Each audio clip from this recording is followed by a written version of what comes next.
하겠습니다. 요한복음 12장 1절에서 8절 말씀까지 봉독하도록 하겠습니다. 요한복음 12장 1절에서 8절 말씀까지 하나님 말씀 봉독하겠습니다. 6월절 엿새 전에 예수께서 베다니에 이르시니 이곳은 예수께서 죽은 자 가운데서 살리신 나사로가 있는 곳이라. 거기서 예수를 위하여 잔치할새 마르다는 일을 하고 나사로는 예수와 함께 앉은 자 중에 있더라. 마리아는 지극히 비싼 향유 곧 순전한 나드 한 근을 가져다가 예수의 발에 붓고 자기 머리털로 그의 발을 닦으니 향유 냄새가 집에 가득하더라. 제자 중 하나로서 예수를 잡아줄 가룟 유다가 말하되 이 향유를 어찌하여 300데나리온에 팔아 가난한 자들에게 주지 아니하였느냐 하니 이렇게 말함은 가난한 자들을 생각함이 아니요 그는 도둑이라. 돈꾀를 맞고 거기 넣는 것을 훔쳐감이러라. 예수께서 이르시되 그를 가만두어 나의 장례할 날을 위하여 그것을 간직하게 하라. 가난한 자들은 항상 너희와 함께 있거니와 나는 항상 있지 아니하리라 하시니라. 아멘. 한 번 더 기도하겠습니다. 하나님 아버지 감사합니다. 성령께서 이 시간 함께 하셔서 주의 말씀을 잘 분별하는 시간이 되게 하시고 또 하나님의 말씀 듣고 그저 잊혀버리고 살아가는 어리석은 자가 되지 않게 하시며 주의 말씀대로 실천하며 살아가는 저희들 되게 복을 허락하여 주옵소서. 감사드리며 우리 주 예수님의 이름 받들어 간절히 기도하옵나이다. 아멘. 우리가 신앙생활을 하는 데 있어서 이 균형이 참 중요합니다. 여러 가지 우리가 신앙의 면에서 균형을 생각할 수 있겠습니다만 오늘은 특별히 하나님을 사랑하고 예배하는 것과 또 성도들을 사랑하고 섬기는 것에 균형이 있어야 된다 하는 말씀을 나누고 싶습니다. 우리가 이렇게 생각해 볼 수 있는데요. 이 복음만 열심히 증거하고 이 복음이라는 것은 예수 그리스도가 우리의 구주가 되신다는 것이죠. 그것만 열심히 증거하고 우리 주변에 가난하고 또 불쌍한 이웃들을 잘 섬기지 않고 살아가는 것, 그것도 온전한 신앙은 분명히 아니라고 생각합니다. 예수 믿으세요 이렇게 말하고 하나님 우리 사랑하십니다 이야기하면서 실제로 삶 속에서 굶거나 병에 걸리거나 또 시험당한 그런 사람들을 향해서 사랑의 손길을 펴지 않고 외면한다면 그것도 믿는 사람의 올바른 신앙의 모습이 아닐 것이라는 겁니다. 반대로 생각할 수 있는 것은 뭐냐면 가난한 사람들 돕는 일엔 참 열심이고 딴 사람들을 이렇게 잘 챙기는데요. 근데 그렇게 사람들 챙기면서도 그런 사람들의 영혼을 불쌍히 여기지 않고 영생의 말씀을 증거하지 않고 그냥 돕는 데서 끝인다면 그거 역시도 균형 잡힌 신앙의 모습은 아닐 것이라는 겁니다. 우리가 예수님을 믿어야만 구원을 받고 영생을 얻고 또 천국에 가는 소망 가운데 살아갈 수 있다는 걸 알면서도 그저 눈에 보이는 사람의 눈에 보이는 모습만 생각해서 거기에 도움을 준 데 그치고 참 예수 그리스도를 증거하지 않는다면 그거 역시도 그 이웃을 진짜로 사랑하는 것은 아니고 어떤 한계를 두고 우리가 섬기는 것이다 라고 생각할 수 있다는 것입니다. 물론 이 두 가지가 다 중요합니다. 그래서 균형이 있어야 되는 것이죠. 우리가 복음도 예수 그리스도의 복음도 열심히 증거하고요. 또 그와 아울러서 어려운 사람을 보면 그런 어려운 사람을 하나님의 마음을 품고 사랑으로 섬기는 것, 이 모든 것들을 다 균형 있게 잘 감당하는 것이 올바른 신앙인의 모습이라고 믿습니다. 근데 사실 이걸 알면서도 참 이게 우리 신앙생활 하는데 쉽게 이루어지는 것은 아닌 것 같습니다. 그러니까 교회 나오세요, 예수님 믿으세요 라고 얘기하면서도 그거는 그래도 교회에서 강조를 하고 하니까 전도해야 된다는 것을 하는데요. 또 막상 이 가난한 사람이나 어려운 사람을 외면하기 쉽고 또 반대로 사랑으로 사람들을 잘 이렇게 대접을 하고 또 사람과 교제는 하는데 하나님 앞에 나와서 정말 예배드리고 또 하나님과 깊은 교제를 나누고 그런 어떤 하나님과의 관계 속에서 어떤 그 올바른 신앙의 영적인 신앙의 모습으로 살아가는 것을 또 소홀히 하는 사람들도 우리가 주변에 볼 수 있다는 것입니다. 조금 이해를 하고 들어주시면 좋을 것 같습니다. 오해가 없으셨으면 좋겠는데요. 제가 아이다호 한인장로교에 와서 아직 한 번도 이 야외 예배를 간 적이 없습니다. 뭐 팬데믹 기간이기 때문에 그런 것인데요. 우리가 뭐 기회가 되면 한번 야외 예배를 좀 가서 야외에 나가서 하나님의 아름다운 솜씨를 좀 보고 찬양하면서 또 예배드리고 또 성도들과 이렇게 교제를 갖는 시간을 참 가졌으면 좋겠습니다. 자, 근데요, 이 야외 예배를 간다고 하면, 제 개인적인 경험입니다만, 이 예배보다는 아무래도 먹거나 노는 일에 좀 집중하기 쉽게 되는 것 같습니다. 제 경험이 그렇다는 겁니다. 제 경험이 짧으니까 뭐 안 그럴 수도 있고 안 그런 교회들도 더 많을 수 있는데요. 그래서 이 야외 예배를 가서 이 예배를 드릴 때 예배 시간이 굉장히 짧게 끝나는 경우가 참 많습니다. 그래서 예배가 좀 길어지면 제가 이제 목회자니까 좀 설교를 길게 하거나 하면 상당히 성도님들이 좀 부담을 갖는 모습들을 보게 됩니다. 왜? 빨리 설교 끝내고 이 밥을 먹어야 되는데 이 밥은 식는데 이 예배가 길어지니까 좀 이렇게 눈치를 주는 경향이 있습니다. 근데 아시는 것처럼 제가 굉장히 온유한 편입니다. 아닌가요? 그래가지고 이 성도님들의 눈치를 잘 알고 조절을 하려고 합니다만 늘 마음에 좀 부담을 갖는 건 사실입니다. 야외 예배라고 할지라도 우리가 주일날 예배를 드릴 때는 먼저 하나님 앞에 온전한 예배를 드리는 것이 중요한 거 아니겠습니까? 그러니까 무슨 얘기냐면 먹는 것도 중요하지만 하나님 앞에 진심을 다해서 예배를 드리는 것은 뭐 가장 기본인데요. 그거를 제껴놓고 먹는 일에 너무 신경을 써서 우리가 거기에 집중한다면 그것도 균형을 잃은 모습일 거라는 겁니다. 그래서 우리가 야외 갈 텐데 미리 좀 말씀을 드립니다. 예배를 야외에 나가도 제대로 드리겠습니다. 예배를 무슨 어떤 형식적으로 드리고 끝마치고 먹고 노는 것이 아니고 우리가 예배는 야외에 나가도 마찬가지인 것이죠. 하나님은 야외에도 계시니까 그 하나님 앞에 찬양 드리고 또 말씀을 나누고 온전한 예배를 드리고 그리고 나서 예배를 딱 마치고 나서 또 균형 있게 먹고 노는 것도 우리가 힘차게 또 하는 것이 균형 있는 신앙의 모습이라고 생각합니다.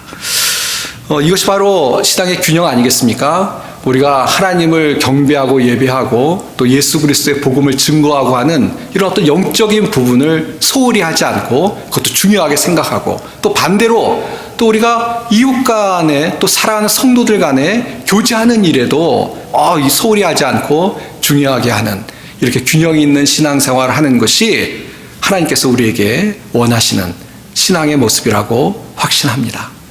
오늘 본문의 말씀을 통해서 이것을 다시 한번 우리가 생각할 수 있고 또 깨달을 수 있는데요. 오늘 본문의 말씀을 좀 같이 나누면서 또 정말 균형 있는 신앙생활을 살아야 되겠다 이렇게 결심하는 시간이 되기를 원합니다.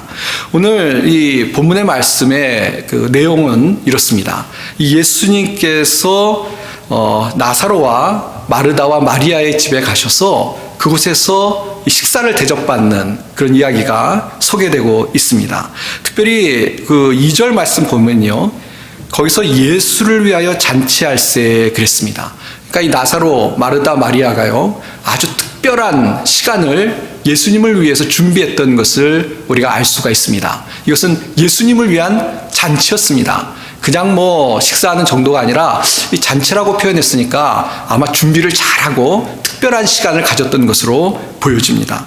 자, 그래서 이제 예수님을 위한 잔치가 진행되는데 1절에 보시면 마르다는 이 잔치를 위해서 막 일을 하고 준비를 했던 것 같습니다. 근데 이렇게 마르다는 일을 하고 있고요. 또 나사로는 예수님과 함께 이렇게 있는데 갑자기 아주 돌발적인 상황이 생겼습니다. 뭐냐면 이 마리아가 향유를 가지고 와서 아주 비싼 향유를 성경에 보니까 아주 정말 지극히 비싼 향유라고 이야기하고 있는데요. 이 300데나리온이나 되는 아주 비싼 향유를 가지고 예수님께 나와서 그 향유를 예수님의 발에 붓고 그리고 자신의 머리로 그 예수님의 발을 닦아주는 그런 아주 특별한 일이 발생을 한 것입니다. 먼저 주의할 것은 우리가 생각할 수 있는 것은요, 다른 성경에도 우리가 볼 수 있습니다만, 유대인들 그 당시 사회에 이 사람들이 집으로 오면은 이 종들이 발을 닦아주는 그런 습관이, 관습이 있었습니다. 그런데 왜 그러냐면 이제 그 밖에 걸어 다니다 보니까 이제 발이 더러운 것이죠. 그래서 이제 집에 들어오면 발을 닦아주는데, 근데 이것은 아주 어떻게 보면 종이나 낮은 사람들이 했었다고 합니다. 발을 닦아주는 일이니까요. 근데 지금 마리아가 그렇게 낮은 어떤 섬김의 모습을 가지고 예수님을 섬기고 있는 모습을 우리가 볼 수 있다는 것입니다. 그것도 물도 아니고요. 이 300데나리온이라고 그러는데 1데나리온이 하루 노동자의 임금이었습니다. 그러니까 300데나리온이라는 것은 1년치의 아주 값비싼 1년치가 되는 일반 노동자의 1년의 그 연봉에 해당되는 아주 비싼 향유를 갖고 와서 예수님의 발을 닦아 드렸다는 것이 아주 중요한 어떤 이 사건의 모습인 것입니다. 그만큼 우리가 생각할 수 있는 것은 무엇이냐면 정말 마리아가 예수님을 사랑하고 또 예수님께 자신의 최선의 것을 가지고 공개하고 있는 그런 모습을 성경을 통해서 보게 된다는 것입니다. 근데 이것이 이제 어떤 의미가 있냐? 이것이 낭비인가? 물론 이제 뒤에 우리가 보겠습니다만 이 가룟 유다 같은 사람은 왜 낭비하느냐라고 책망하고 있는데요. 이것이 낭비였느냐? 그렇지는 않습니다. 7절 말씀 보시면요. 예수께서 이르시되 그를 가만두어 나의 장래할 날을 위하여 그것을 간직하게 하라 라고 말씀하고 계십니다. 그러니까 이제 예수님께서 얼마 후에 우리의 죄를 위해서 십자가에 죽으실 겁니다. 그럼 이제 정말 죽으시니까 장례를 해야 되는 것이죠. 근데 마리아가 오늘 본문에는 없기 때문에 알고 그랬는지 모르겠습니다만 어쨌건 간에 자신의 것을 가지고 최선으로 그 예수님을 섬겼기 때문에, 그렇기 때문에 결국은 그 모든 어떤 마리아의 섬김을 통해서 예수님의 장례를 준비하는 그런 섬김의 일을 할 수 있는 그런 어떤 은혜로운 모습이 일어나게 되었다는 것입니다. 그러니까 마리아는 최선을 다했는데 그것이 결국은 예수님의 십자가의 그 사역에 장례를 준비하는 그런 일까지도 연결되게 되었다는 것입니다. 그러니까 주님을 최선으로 섬기면 이렇게 어떤 하나님의 일에 동참하게 되는 그런 은혜를 얻게 되는 것인데, 그런 모습을 우리가 마리아에서도 볼 수가 있다는 것입니다.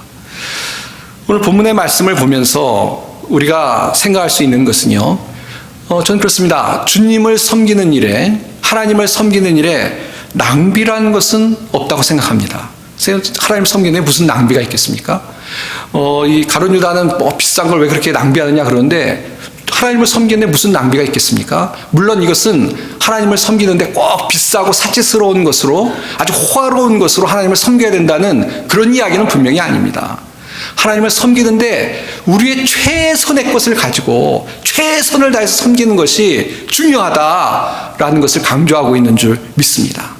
기억나시겠습니다만 예수님께서요, 과부의 2렙돈을 이렇게 헌금하는 것을 칭찬하신 일이 있습니다. 이 2렙돈이라는 것은 아주 제일 적은 화폐 단위의 아주 적은 그런 헌금이었습니다. 그럼에도 불구하고 예수님께서 그 과부를 칭찬하셨는데요. 그 이유는 뭐냐면 가진 모든 것을 하나님 앞에 드리는 그 모습, 최선을 다해서 하나님을 섬기는 모습을 기뻐하시고 칭찬을 하셨다는 것입니다. 그렇습니다.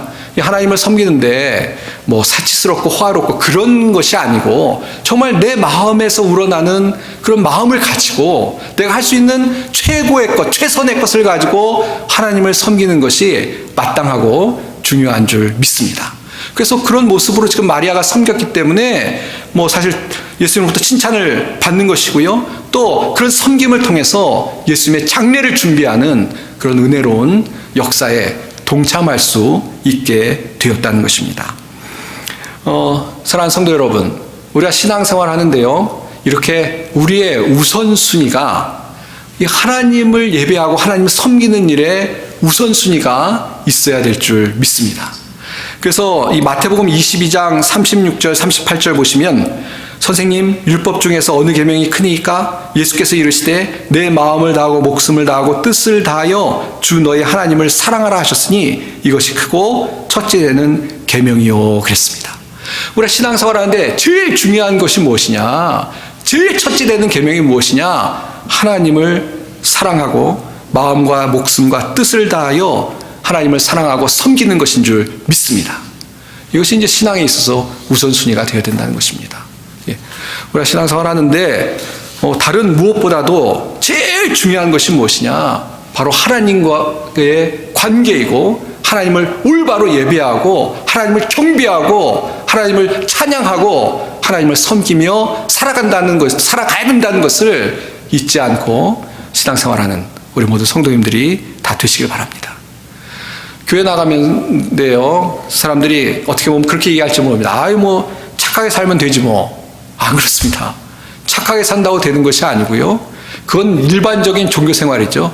우리는 하나님을 믿고 하나님을 예배하는 그것이 바로 진정한 믿음의 삶인 것이고요. 그것이 기본이 돼야 그렇고 나서 하나님의 사랑을 본받아서 사랑을 실천하는 것이죠. 하나님을 예배하지 않으면서 착하게만 산다? 그것은 올바른 신앙이 아니라는 것을 기억하는 우리 모든 성도님들이 다 되시길 바랍니다. 사실 요즘 제일 무서운 게 그거 같아요. 사람들이 안 믿는 사람도 있고 믿는 사람들도 착하게 사는 게 중요하다 이런 얘기 많이 합니다. 그리고 그게 틀린 얘기가 아니거든요. 이따 보겠습니다만 성경에서도 분명히 선을 해가라고 얘기합니다. 근데 착하게만 살면 끝나는 것이 아니고 우리는 하나님을 올바로 믿고 또 하나님을 예배하고 또 하나님과 교제하는 그런 영적인 삶을 살아가지 않는다면 암만 착하게 살아도 온전한 신앙이 아니라는 것을 분명히 기억하고 살아가는 우리가 되어야 될 줄 믿습니다. 이 오늘 본문에 이 마르다가 나오는데요. 누가복음 10장에 보면 이 마르다가 예수님께 와서 이 준비를 하다가 그 원망하는 이야기가 소개되고 있습니다. 오늘도 예수님 이렇게 그 앞에 1절에 보면 마르다가 일을 하고 있었다고 그러는데요. 이 누가복음 10장에도 마르다가 일을 하고 있는데 근데 이 마르다가 일을 하다가 자기 동생 마리아가 자기를 돕지 않고 예수님과 이렇게 함께 있는 걸 보고 좀 약간 마음이 언짢았던 것 같습니다. 그래서 누가복음 10장에 보면 마르다가 막 분주하게 일을 하다가 예수님께 와서 주님, 내 동생이 나 혼자 일하게 두는 것을 생각지 아니하십니까? 라고 그렇게 좀 자기의 마음을 예수님께 호소를 하고 있습니다. 그래서 마리아에게 명해서 이야기해서 나를 좀 도와주라고 얘기해 주십시오 라고 예수님께 와서 이야기를 하고 있습니다. 그러니까 마르다 입장에서는 마리아가 동생이니까 와서 좀 도와주면 좋은데 자기 혼자 일하는 것 같으니까 좀 섭섭했던 것으로 보여집니다. 자, 근데 예수님께서 뭐라고 말씀하셨냐면 마르다야, 마르다야, 내가 많은 일로 염려하고 근심하나 몇 가지만 하든지 혹은 한 가지만이라도 족하니라. 마리아는 이 좋은 편을 택하였으니 빼앗기지 아니하리라 라고 말씀하셨습니다. 이게 오해하시면 안 되는데요. 그러면 교회에 나와서 봉사하는 거는 중요하지 않고 봉사 안 해도 된다. 그렇게 오해하시면 절대 안 됩니다. 이 말씀 그게 아니고요. 마르다처럼 봉사하는 것도 중요합니다. 봉사해야만 합니다. 근데 여기서 예수님이 말씀하신 건 뭐냐면 마리아가 예수님께 와서 예수님 말씀 듣고 있었는데요. 아시는 것처럼 이제 예수님께서 그 십자가에 죽으시고 이를 떠나가실 겁니다. 그러니까 마리아 생각에는 좋은 게 뭐냐면요. 예수님과 이제 있을 날이 얼마 되지 않으니까 그 시간이 너무 아깝고 너무나 소중해서 와서 예수님의 말씀을 듣고 있었다는 것입니다. 그리고 예수님께서 그걸 아셨어요. 그래서 마리아가 좋은 것을 택했다라고 말씀하고 있는 것입니다. 그러니까 우리가 그런 것이죠. 신앙생활 하는데 아까도 말씀드렸습니다만 하나님 앞에 예배드리고 하나님의 말씀을 듣고 또 어떤 영적으로 풍성한 그런 삶을 살 기회를 우리가 놓치고 그냥 분주하게만 봉사하는 것, 그것이 어떻게 보면 신앙의 문제가 될 수 있다는 것입니다. 좀 더 강하게 말씀드리면 이 신앙생활에도 우선순위가 중요한데요. 우리가 하나님을 예배드리는 것이 우선되는 것, 그리고 하나님 앞에 예배드리는 것이 우선될 때 사실은 우리가 어떤 신앙의 질서가 잡혀서 다른 봉사라든지 다른 일들도 감당할 수 있는 그런 믿음의 사람들이 될 수 있다는 것을 우리가 기억하며 신앙생활해야 될 줄 믿습니다. 뒤에 말씀드리겠습니다만 좀 먼저 말씀드리면요. 하나님의 은혜를 받고 온전히 예배드려서 하나님의 은혜 받은 사람은요. 봉사도 잘해요. 왜냐? 하나님이 주신 은혜로 충만하니까 그 은혜로 봉사를 합니다. 근데 이렇게 예배를 소홀히 하고 하나님의 말씀을 소홀히 한 사람은 봉사를 하다가 나중에 제풀에 지쳐버립니다. 왜냐하면 은혜로 봉사하는 것이 아니라 어떻게 보면 자기 열심 가지고 하는 것이니까 처음에는 열심히 있어서 하다가도 지쳐버립니다. 그러니까 정말 봉사도 잘하고 잘 섬기는 사람이 되려면 하나님과의 관계가 잘 됐을 때 그렇게 봉사도 잘하고 잘 섬기는 사람이 될 수 있다는 것을 기억하고 하나님과의 관계를 항상 중요하게 생각할 수 있는 그런 우리 성도님들이 다 되시기를 바랍니다. 이것이 첫 번째입니다. 자, 그 다음에 이제 좀 더 본문의 말씀을 이제 나가 보면요. 그 8절 말씀 한번 보세요. 가난한 자들은 항상 너희와 함께 있거니와 나는 항상 있지 아니하리라. 그러니까 예수님께서 이 마리아의 편을 들어주시는 것이죠. 가난한 사람은 항상 있지만 나는 없다. 왜 이런 예가 나왔냐면 가룟 유다 때문에 그렇습니다. 가룟 유다가 뭐라고 얘기합니까? 5절 보세요. 이 향유를 어찌하여 300데나리온에 팔아 가난한 자들에게 주지 아니하였느냐. 이렇게 5절에 이렇게 이야기를 하고 있죠. 그러니까 책망하고 있습니다. 비싼 거 말이야. 한 번에 이렇게 허비를 하고 이 돈이면 가난한 사람을 도울 수 있는데 라고 책망을 하고 있다는 것입니다. 그러니까 예수님이 8절에 뭐라고 말씀하십니까? 가난한 자는 너희가 항상 있지만 난 그렇지 않다.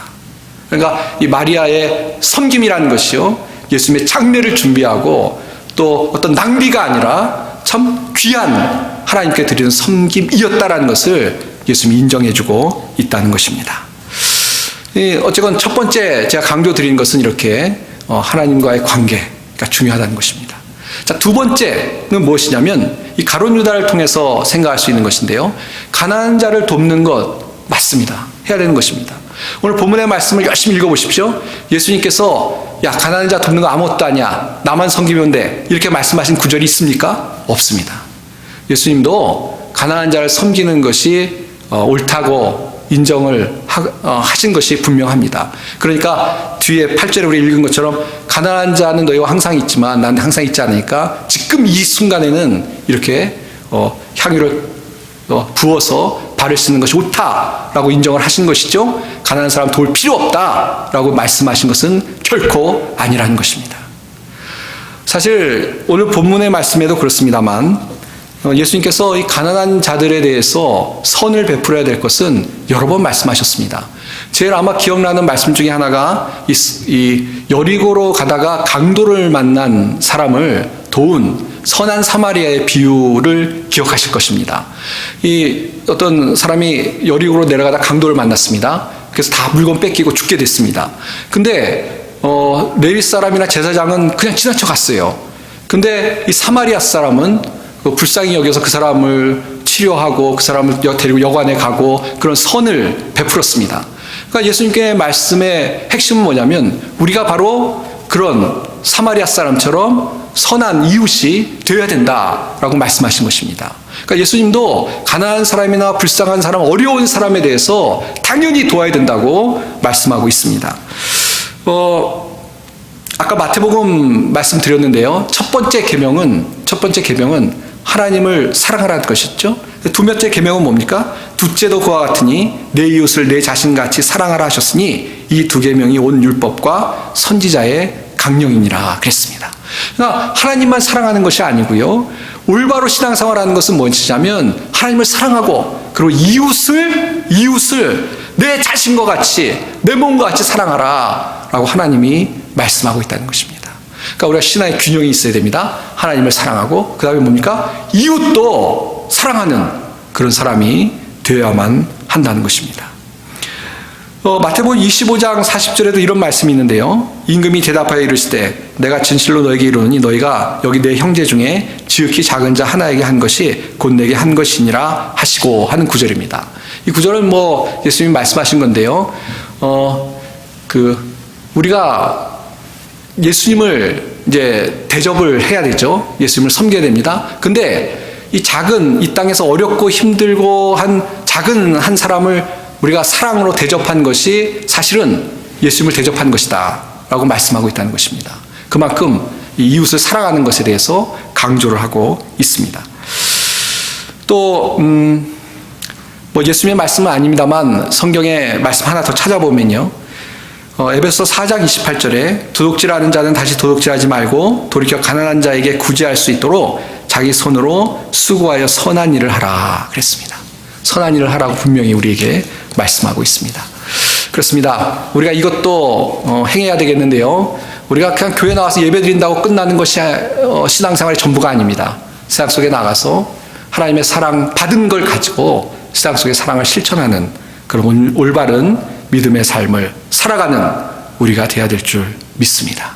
이제 우리가 균형을 잡아야 되는 것이죠. 하나님만 예배한다고 끝나는 것이 아닙니다. 어떤 분들은 그런 분들 있습니다. 사실 그냥 교회 나와서 예배 드리는 것으로 신앙의 전부 모든 걸 했다고 생각하는 분들이 있는데 그렇지 않습니다.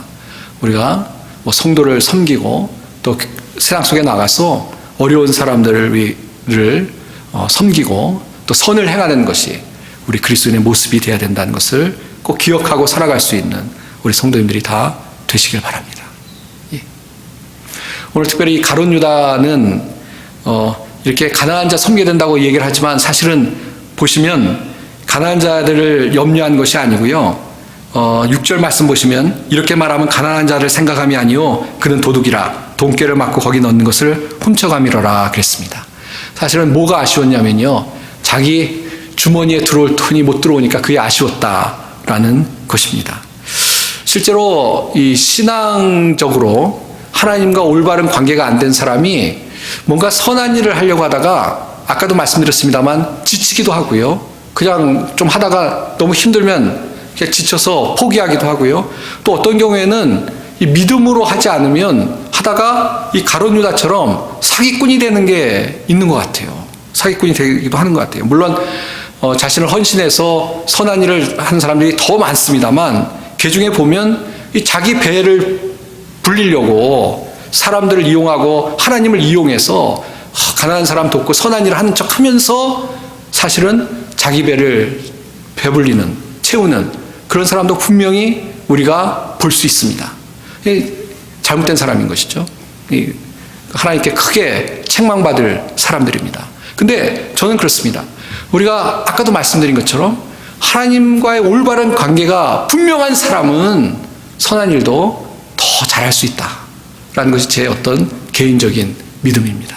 그래서 하나님과 관계를 잘하시고 또 그 하나님의 사랑을 가지고 이웃을 섬길 수 있는 그런 우리 성도님들이 다 되시길 바랍니다. 어떤 목사님이 그런 말씀을 하셨습니다. 이건 그냥 들으십시오. 그 말씀이 꼭 옳다는 건 아닌데 그 목사님 저렇게 강조하시려고 그러시더라고요. 거창한 기도보다 제대로 믿게 해달라고 기도하십시오 라고 이야기하시더라고요. 무슨 이야기냐면 다시 한번 말씀을 거창한 기도보다 제대로 믿게 해달라고 기도하십시오 이렇게 이야기했는데 그게 무슨 얘기냐면요. 마치 그 옛날에 그 미스 코리아나 뭐 이런 데 보시면 세계 평화를 뭐 막 얘기하잖아요. 나와서 인터뷰할 때 보면. 그래서 기도할 때 전 세계에 뭐 핍박받고 굶주리는 사람들 하나님 도와주세요 이렇게 기도하는 것보다는 내 자신을 위해서 내가 내 주변의 이웃을 돕는 사람 되게 해주세요 라고 소박하게 기도하는 것이 더 중요하다는 이야기입니다. 물론 그게 꼭 옳다 그러다 평가하기는 좀 그런데요. 그 핵심은 이해하실 거예요. 우리가 거창한 말로 막 그 빅마우스가 돼서 떠들기보다는 정말 하나님 앞에 온전한 하나님의 사랑을 깨닫게 해달라고 기도하는 사람이 실제로 더 선한 일도 잘할 수 있다라고 이해하시면 좋을 것 같습니다. 이제 말씀을 맺도록 하겠습니다. 한 가지 이야기를 좀 드리고 말씀드리려고 하는데요. 제가 몇 년 동안 그 푸드뱅크라는 곳에서 일을 하면서 어려운 분들을 돕는 일을 좀 했었습니다. 그때 특별히 나이가 많으신 분들 중에 경제적으로 어려워서 이 정부에서 보조를 해주는 그런 프로그램이 있었는데요. 그 어려우신 분들에게 이렇게 음식을 나눠 드리는 일을 했었습니다. 근데 대부분의 분들은 오셔서 저하고 아주 뭐 교제도 나누고 또 이렇게 음식을 받아가시고 하는데 한 번 어떤 일이 있었냐면 어떤 분이 오셨는데 제가 모르는 분이에요. 제 얼굴이 낯이 익지 않은 분이 오셨는데, 근데 이분이 오셔서 이제 제가 음식을 드리려고 하다 보니까 항상 그 정부에서 한 프로그램이기 때문에 사인을 받아야 됩니다. 받아갔다는 사인을 받아야 되는데, 보니까 이미 그 달에 한 달에 2번 이렇게 그러니까 2번 중에 한 번을 선택해서 오전, 오후 이렇게 해서 한 번 와서 받아가시면 되는데, 이미 그 전에 받아가신 분입니다. 그래서 제가 이미 받아가셨으니까 안 된다고 말씀을 드렸는데, 이분이 화가 나셨어요. 화가 아주 많이 나셨습니다. 그래가지고 정말 온갖 막 저한테 쏟아 놓으시는 거예요. 막 쏟아 놓으시는데, 다행히 제가 영어가 좀 약해서 다는 이해를 못했고 막 쏟아 놓으시는데, 그 중에 이제 이제 가장 저의 마음을 슬프게 하고 아프게 한 것은 인종차별적인 말씀을 좀 하시더라고요. 백인 분이었는데 네 집으로 네 고향으로 돌아가라고 저보러 막 그러시더라고요. 그러시면서 차에 있었는데 벨트를 풀고 차 밖으로 나오려고 그럼 이제 상황이 정말 험악해지는 것이죠. 자꾸 그러셔서 아주 힘들었습니다.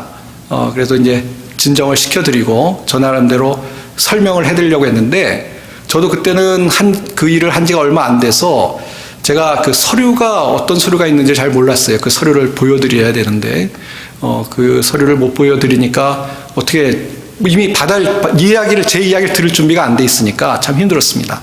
그래서 다행히 이제 가셨어요. 더 이상 어떤 폭력적인 상황은 안 일어나고, 물론 언어의 폭력을 제가 실컷 받았는데 가시고 떠나셨습니다. 근데 이제 결론부터 말씀드리면 잘 해결이 됐습니다. 왜냐하면 그분이 완전히 잘못하신 거거든요. 제가 잘못한 게 아니고 그분이 잘못하신 거라서 제가 공식적으로 보고를 하고, 그리고 이제 그 처리가 잘 되고, 나중에 그분이 오셔서 저한테 사과를 했습니다. 제가 사과를 받아들이고, 또 회사에서는 어쨌건 두 사람이 만나면 안 되겠다 싶어서 그분이 저한테 오지 않고 그분에게 따로 음식을 배달하는 것으로 회사에서는 정리가 됐습니다. 아주 깔끔하게 정리가 된 것이죠. 근데 왜 이 말씀을 드리냐면, 제가 억울하고 부단일을 당했다 그런 경험을 말씀드리는 것이 아니고, 그때 어떤 생각이 들었냐면, 이 사람이 먹는 것만 가지고 문제가 해결되지 않는구나. 무슨 얘기냐면요, 그분이 이제 먹는 것을 받아가십니다만 그분이 이렇게 막 화를 내고 그런 것은 나중에 또 제가 이제 들은 얘기를 종합해 보면 마음에 상처가 있는 거예요. 어렵고, 그러니까 와서 음식을 받아야만 되는 그런 경제적인 상황, 또 여러 가지 인생을 살아오면서 힘드셨던 것 같아요. 힘든 분이셨습니다. 그러니까 그 마음의 어떤 상처, 아픔, 그런 것들이 있으니까 그게 별것도 아닌 것 같고 막 그 화가 폭발하고, 그래서 잘못하면은 이제 큰일 날 뻔했거든요, 사실은. 근데 다행히 이렇게 끝났습니다만 잘못될 수도 있는 상황이었던 것이죠. 그걸 보면서 그런 생각이 들었습니다. 저런 분들에게 음식을 나눠드리는 것도 중요하지만 저분들의 마음의 상처를 싸매드리고, 저분들의 마음에 어떤 예수 그리스도를 증거해서 예수 그리스도를 통해서 그 마음의 아픔을 좀 치유하고, 또 어떤 삶의 마음 속에 그런 분노가 풀어지고 그런 마음에 좀 온유하고 평강한 마음을 갖는 것이 더 중요하지 않겠냐라는 개인적인 생각을 아주 깊이 가졌습니다. 그렇지 않습니까? 먹는 게 해결된다고 해결되는 것이 아닙니다. 인생은 암만 풍부해도 마음에 하나님이 안 계시고 예수 그리스도가 없으면 그 마음이 평화로울 수가 없습니다. 하나님을 경배하고 하나님을 찬양하고 하나님과 교제하는 삶이 이루어지지 않으면 인생은 공고할 수밖에 없는 거 아니겠습니까? 그래서 우리가 신앙생활 하면서요, 물론 어려운 사람 돕는 일 해야 됩니다. 선한 일 해야 됩니다. 그러나 그와 아울러서 복음을 증거해야 되는 것이고요. 또 우리 자신이 이렇게 선한 일 하는 것도 중요하지만 하나님 앞에 나아가서 주님을 찬양하고 주님과 교제함을 통해서 우리의 영혼이 늘 주님 안에 풍성한 삶을 살아가는 것이 중요하다는 것을 잊어서는 안 될 줄 믿습니다. 사랑하는 성도 여러분, 균형 있는 신앙생활을 하는 우리 모든 성도님들이 다 되시길 바랍니다. 균형을 잡으십시오. 예배하는 것 중요합니다. 주님 안에서 은혜를 충만히 받는 것 중요합니다. 또 그 받은 바 은혜를 가지고 그냥 여기가 좋사온이 있는 것이 아니고 세상 속에 나가서 하나님의 사랑을 실천하며 살아가는 우리 모든 성도님들이 다 되시기를 주님의 이름으로 축원드립니다. 기도하겠습니다. 하나님 아버지, 은혜와 사랑을 감사합니다. 오늘 말씀을 통해서 주님께 예배드리고 또 주님의 은혜를 충만히 받고 또 그 은혜 받은 것을 가지고 세상 속에 나가서 하나님의 사랑을 실천하며 살아가는 것이 중요하고 그런 균형 있는 신앙생활을 살아가기를 간절히 소원하는 마음으로 이 시간 기도합니다. 우리 사랑하는 성도들 마음속에 성령께서 역사하셔서 이런 균형 있는 신앙의 모습으로 살아가는 우리 모든 성도들이 다 될 수 있도록 복을 허락하여 주옵소서. 주의 은혜를 감사드리며 우리 주 예수님의 이름 받들어 간절히 기도하옵나이다. 아멘.